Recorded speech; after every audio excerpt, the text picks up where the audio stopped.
Hello guys, അപ്പോൾ നമ്മളെല്ലാവരും കൂടെ ഇന്ന് ആനവണം ശ്രീ മഹാദേവ ക്ഷേത്രത്തിലെ ഉത്സവത്തിന് പോകണം. ഞാനും മോളും അമ്മയും ചേച്ചിയും കൊച്ചുങ്ങളൊക്കെ ഉണ്ടായിരുന്നു. നമ്മളെല്ലാവരും കൂടെ നടന്നാണ് പോയത്. നമ്മുടെ വീടിൻ്റെ അടുത്ത് തന്നെയാണ് അമ്പലം. നടന്നു പോകാനുള്ള ദൂരം മാത്രമേ ഉള്ളായിരുന്നു. അങ്ങനെ പോകുന്ന വഴിക്കുള്ള ആർച്ചിലുള്ള ലൈറ്റും കാര്യങ്ങളൊക്കെയാണ് കാണുന്നത്. സൂപ്പറായിരുന്നു കേട്ടോ, ലൈറ്റൊക്കെ കാണാൻ.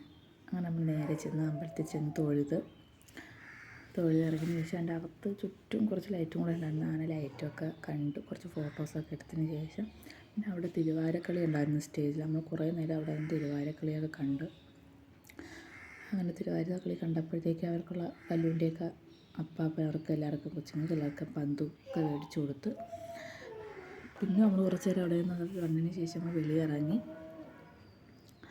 ഐസ്ക്രീമൊക്കെ മേടിച്ച് കുടിച്ചിട്ട് നേരെ നമ്മൾ കൽത്തട്ടി പോയി. അപ്പോൾ നമ്മൾ 7 മണിയായപ്പോഴാണ് വീട്ടിൽ നിന്ന് ഇറങ്ങിയത്. അപ്പോൾ ഘോഷയാത്ര അതിന് മുമ്പ് അമ്പലത്തിൽ നിന്ന് പോയായിരുന്നു. അപ്പോൾ തിരിച്ച് വരുന്നത് കാണാനായിട്ട് എല്ലാവരും ഈ കളിത്തട്ടിലാണ് വന്നിരിക്കുന്നത്. അങ്ങനെ നമ്മളെല്ലാവരും കൂടെ കളിത്തട്ടി പോയി. അവിടെ ഇരുന്ന് ഘോഷയാത്ര തിരിച്ച് വരുന്നത് കാണാനായിട്ട്. ഏകദേശം ഒരു 9:30-10 മണിയൊക്കെ ആയപ്പോഴാണ് ഘോഷയാത്ര തിരിച്ച് വന്നത്.